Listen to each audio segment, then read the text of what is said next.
Ayun nga guys, dito kami ngayon sa EP Port sa may Katiklan. Inabot kami ng ulan. Ito ngayon, para kaming nasa ilalim ng sagingan. Puro tulo. Ayan po.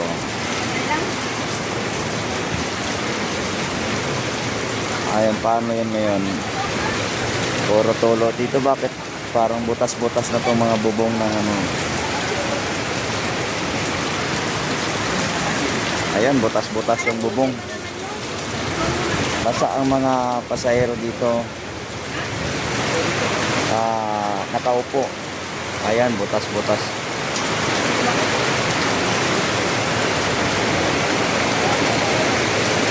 Ayan. Grabe yung tulo. Butas-butas. Dito kami nakaupo ngayon. Tayuan kami lahat dahil lakas ng tulo ng ulan.